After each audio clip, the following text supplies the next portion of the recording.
Voici une question dont la réponse pourra transformer votre vie. Est-ce qu'on peut réellement avoir accès à Dieu? Le grand livre de Dieu va nous donner une réponse qu'on a tous besoin d'entendre aujourd'hui même à l'émission À travers la Bible.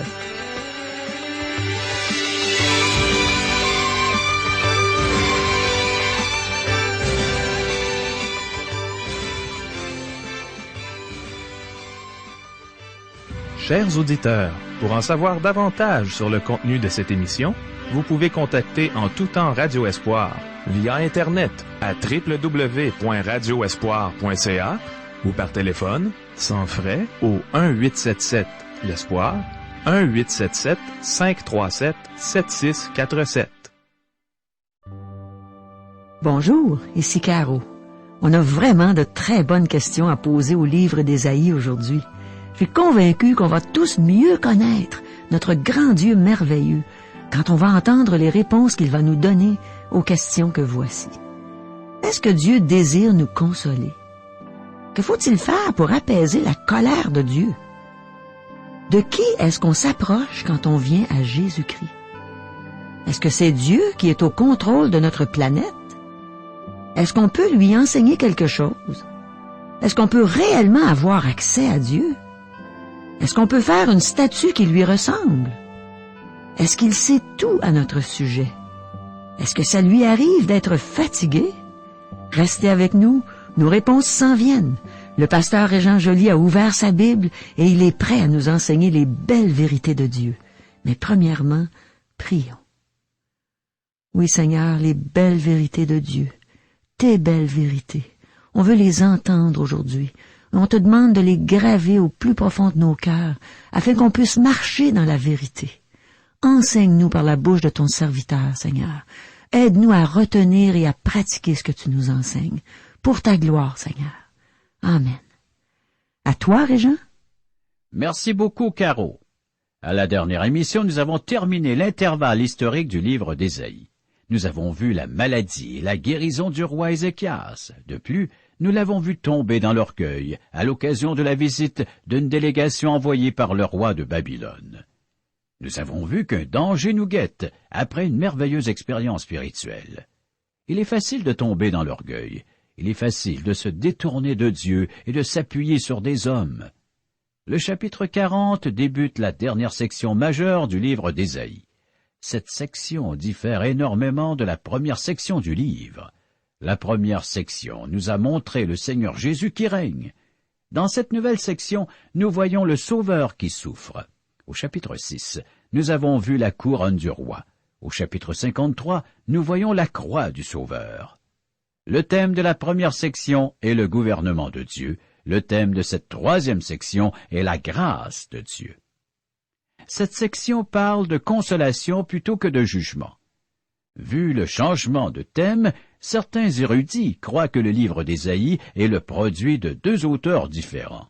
Cependant, si le message a changé dans la dernière section, cela ne signifie pas qu'il y a eu un changement d'auteur. Le message n'est plus le même, mais c'est toujours le même auteur ou le même prophète qui parle pour Dieu. Par exemple, le psaume 2 parle de jugement et le psaume 22 du salut de Dieu. Cependant, les deux psaumes ont été écrits par David. La première et la troisième section du livre d'Ésaïe ont probablement aussi été écrites à différentes époques de la vie du prophète. N'oubliez pas qu'il a exercé son ministère sous le règne de plusieurs rois. Écoutons maintenant le merveilleux message de la grâce de Dieu. Chers amis, débutons la lecture d'Ésaïe 40, verset 1. « Consolez, consolez mon peuple, dit votre Dieu. » Qui a pris sur lui notre malédiction? Il n'est plus question de malédiction, car une personne a accepté de porter sur elle notre malédiction. Il viendra une personne qui accomplira toutes les prophéties d'Ésaïe à son sujet. C'est celui qui nous a lancé cette invitation que nous pouvons lire dans l'Évangile selon Matthieu, chapitre 11, verset 28. « Venez à moi, vous tous qui êtes fatigués et chargés, et je vous donnerai du repos. » C'est le Seigneur Jésus qui a accepté de subir la malédiction et de porter le fardeau de ceux qui croiraient en lui. Nous avons un Dieu de consolation. Dieu désire nous consoler. C'est le cœur de Dieu qui parle dans ce verset. Il dit « Consolez, consolez mon peuple ». L'apôtre Paul nous présente aussi Dieu comme étant le Dieu de toute consolation.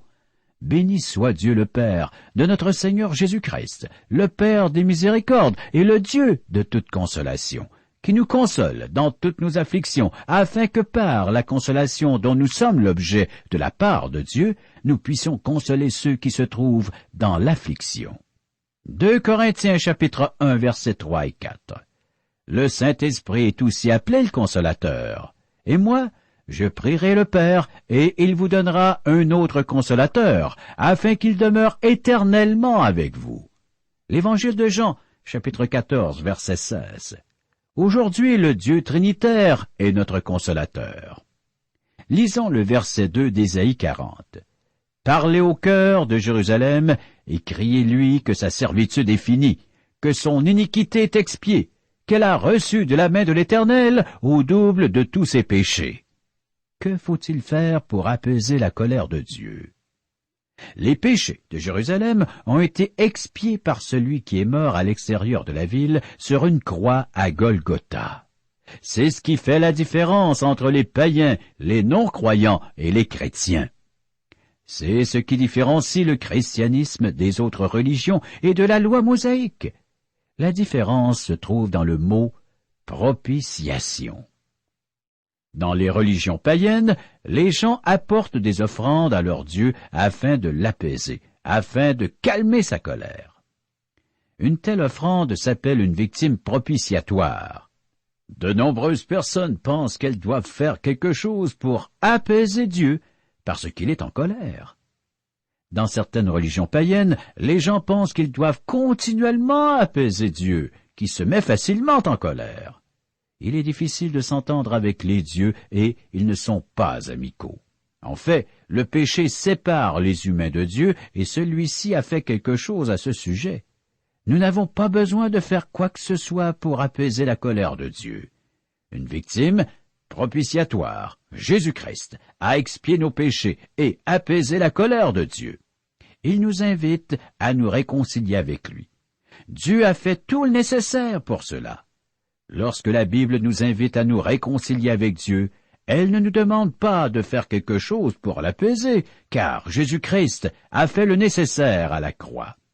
Nous acceptons simplement l'invitation et le cadeau de Dieu par la foi. C'est cela le message de consolation que Dieu donne à un monde perdu. Ésaïe 40, verset 3. Une voix crie, « Préparez au désert le chemin de l'Éternel. Aplanissez dans les lieux arides une route pour notre Dieu. » Les 4 évangélistes, Matthieu, Marc, Luc et Jean, appliquent ce verset à Jean le Baptiste. Ceci règle tout débat théologique qui pourrait y avoir sur la question. Lisons les versets 4 à 6.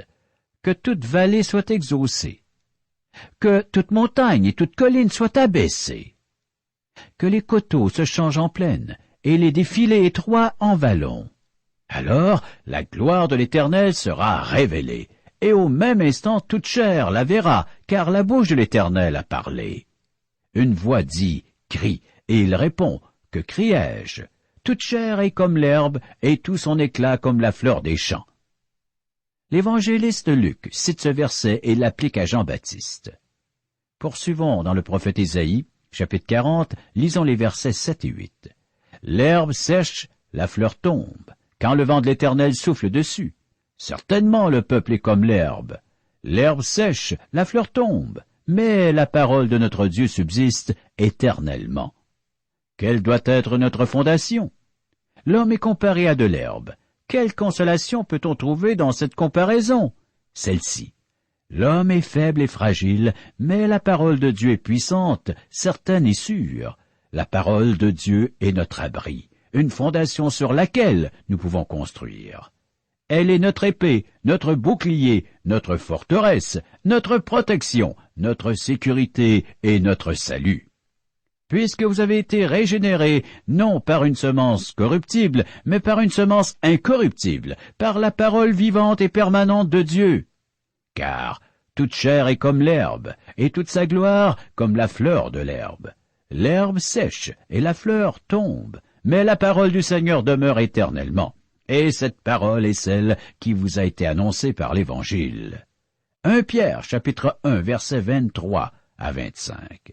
C'est l'Évangile qui donne la vie éternelle à l'homme qui n'est qu'une créature éphémère sur la terre. Notez ce message merveilleux, verset 9. Monte sur une haute montagne, Sion, pour publier la bonne nouvelle. Élève avec force ta voix, Jérusalem, pour publier la bonne nouvelle. Élève ta voix, ne crains point, dis aux villes de Juda, voici votre Dieu. Qui approche-t-on en venant Jésus-Christ? La bonne nouvelle, c'est l'Évangile. La bonne nouvelle de Jean-Baptiste, c'est voici votre Dieu. Tant que vous ne vous êtes pas rendu compte que Jésus est Dieu fait chair, vous n'avez pas vraiment vu Dieu.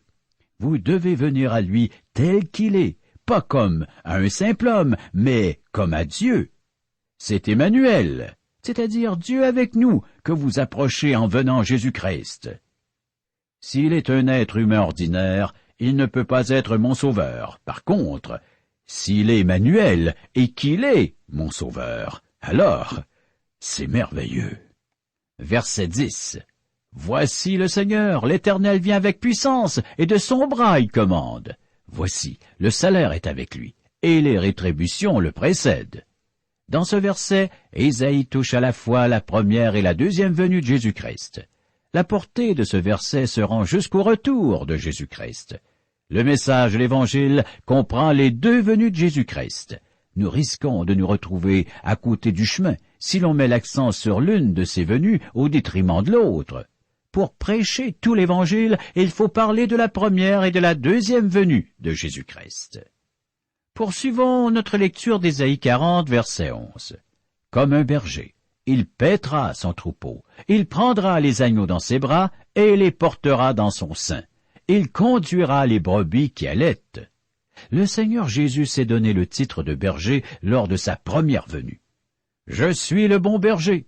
Le bon berger donne sa vie pour ses brebis, et je donne ma vie pour mes brebis.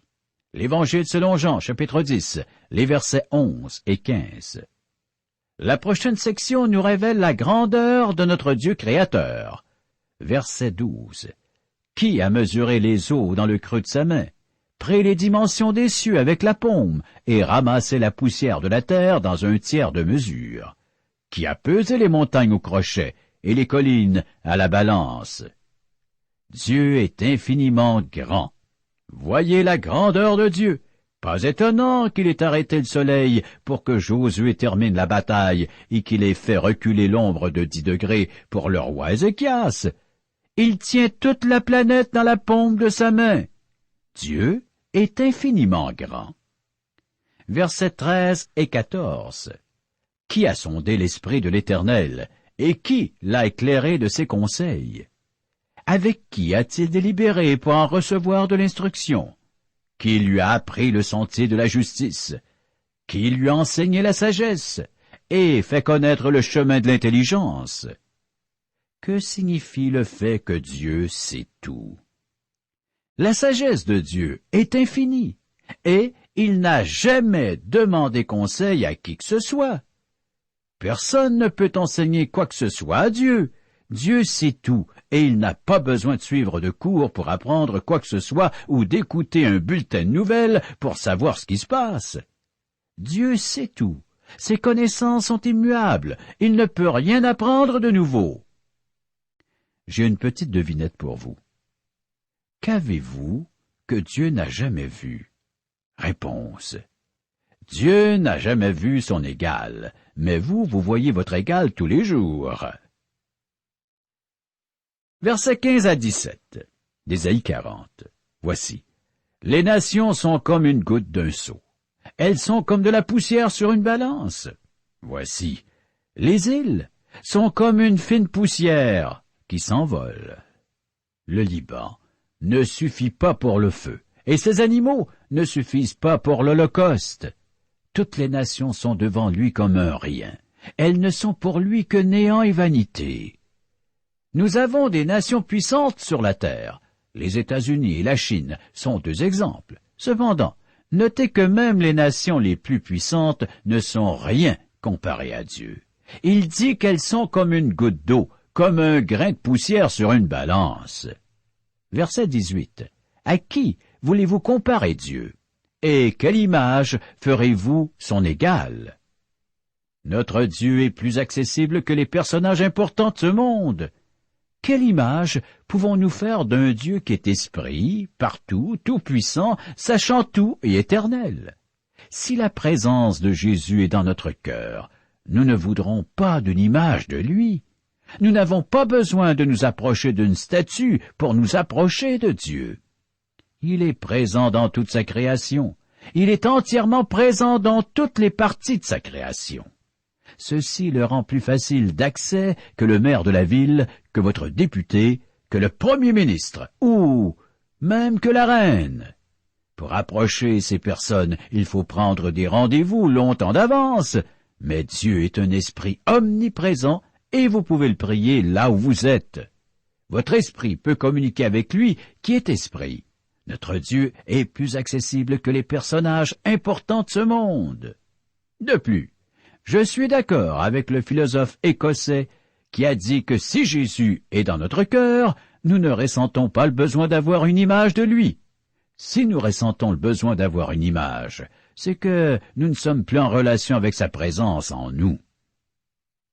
Versets 19 à 21 d'Ésaïe 40. C'est un ouvrier qui fond l'idole, et c'est un orfèvre qui la couvre d'or, et y soude des chaînettes d'argent. Celui que la pauvreté oblige à donner peu choisit un bois qui résiste à la vermoulure. Il se procure un ouvrier capable pour faire une idole qui ne branle pas. Ne le savez-vous pas? Ne l'avez-vous pas appris? Ne vous l'a-t-on pas fait connaître dès le commencement? N'avez-vous jamais réfléchi à la fondation de la terre? Nous ne pouvons pas faire une statue qui ressemble à Dieu. Comment pouvons-nous comparer Dieu à une statue, à une idole? C'est complètement ridicule. Comment est-ce que quelque chose d'inanimé que nous fabriquons nous-mêmes peut nous soutenir et nous secourir? L'idolâtre doit porter son idole pour la déplacer. Comment peut-elle le sauver? Verset 22 d'Ésaïe 40. C'est lui qui est assis au-dessus du cercle de la terre, et ceux qui l'habitent sont comme des sauterelles. Il étend les cieux comme une étoffe légère, il les déploie comme une tente pour en faire sa demeure. Nous voyons ici la puissance de Dieu. Nous ne sommes que des sauterelles à ses yeux.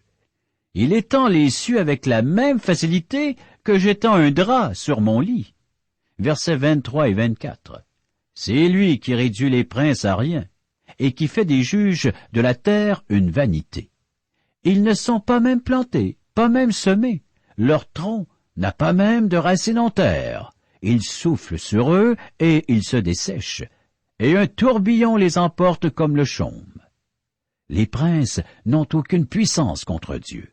La sagesse des meilleurs juges n'est rien comparée à la sagesse divine.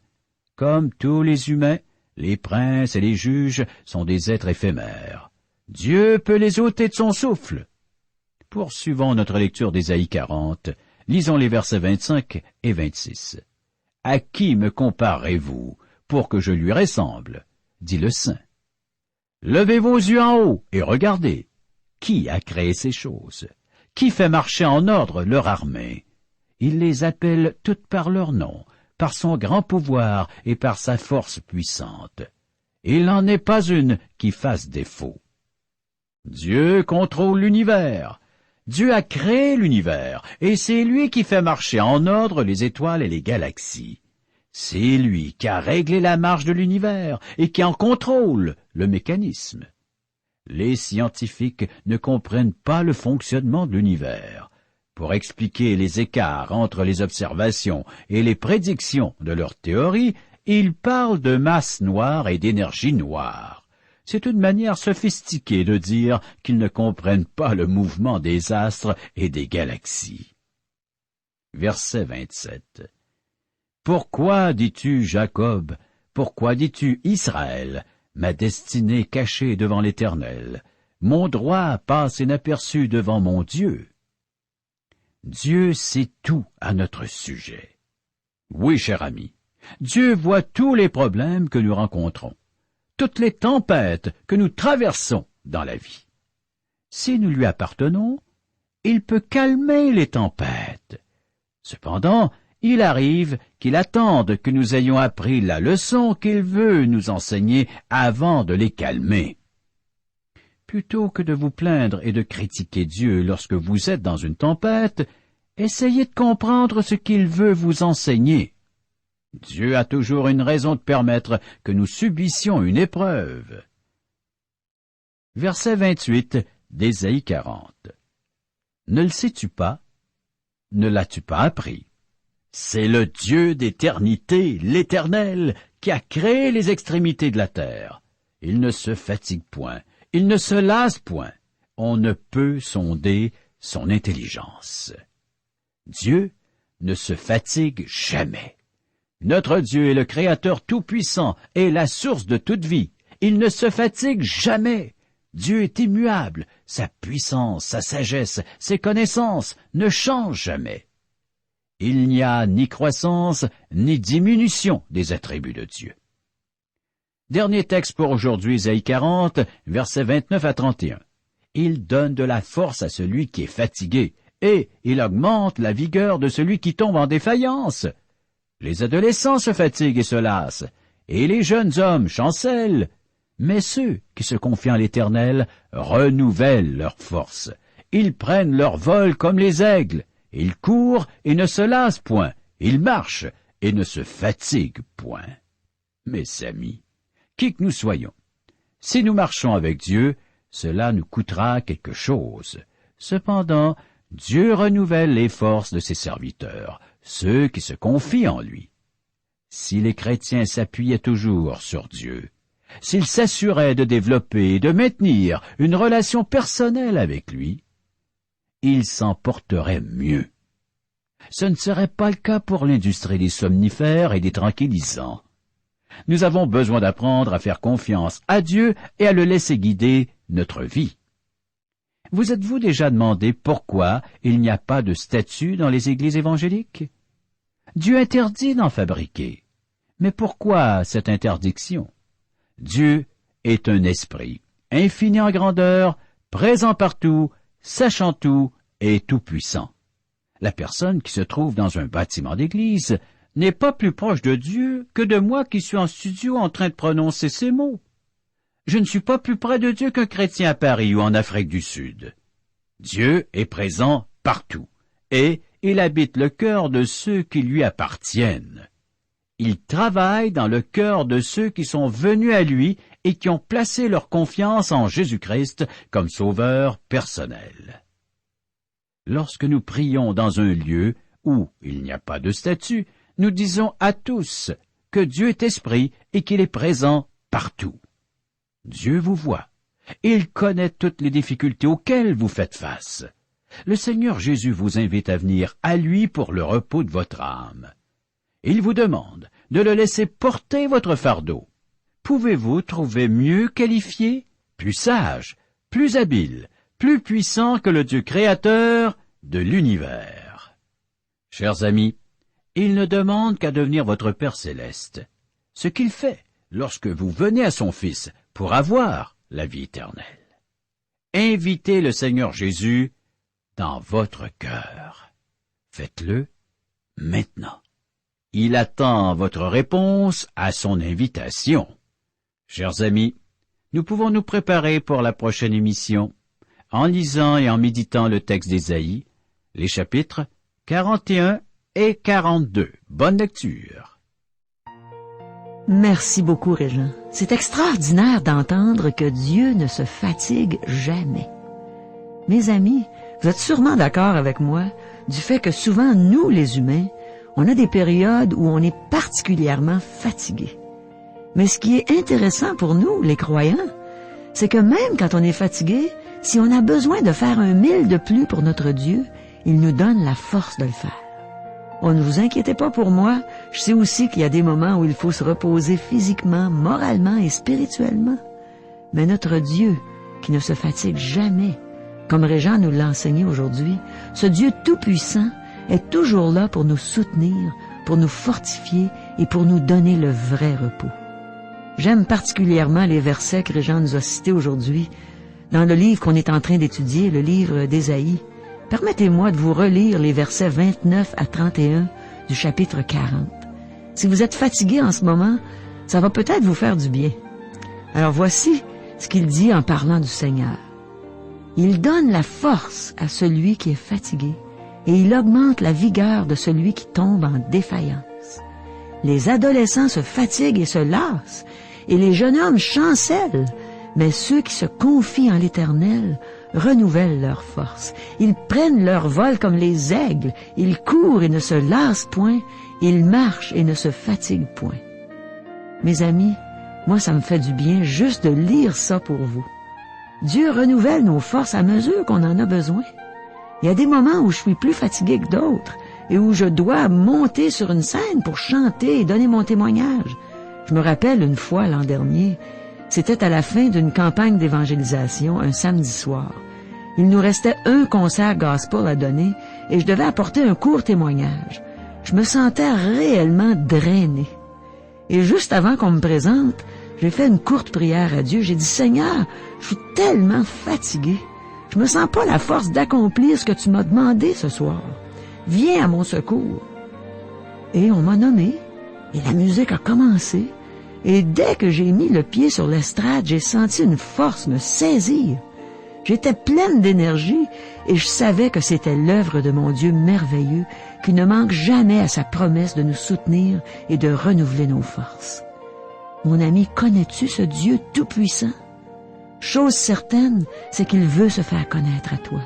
Et lui, il te connaît. Il est ton créateur. Et aujourd'hui, il veut devenir ton sauveur, ton maître. Tu n'as rien à payer pour ça. Jésus a tout payé à la croix.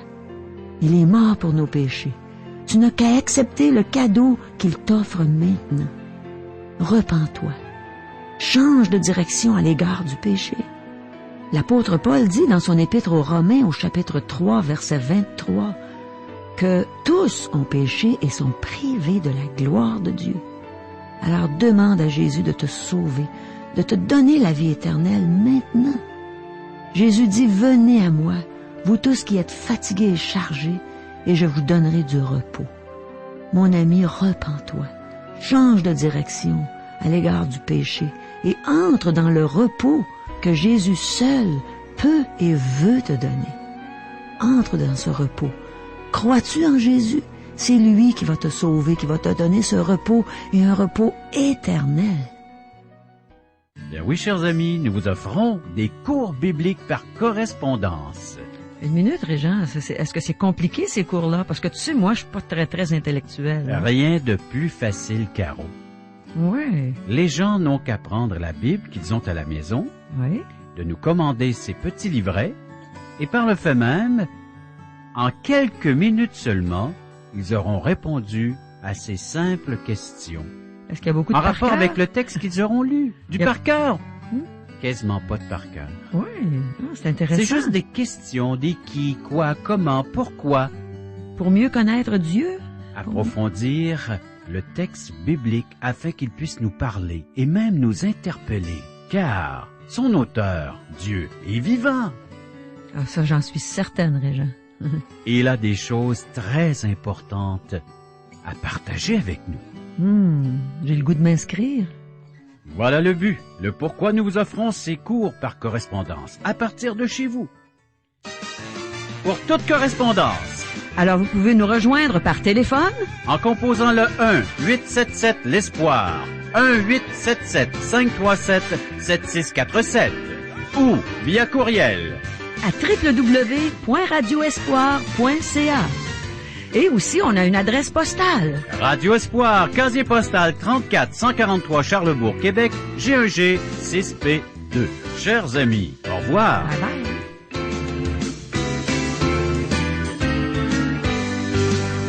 Cette émission vous a été présentée par Radio Espoir.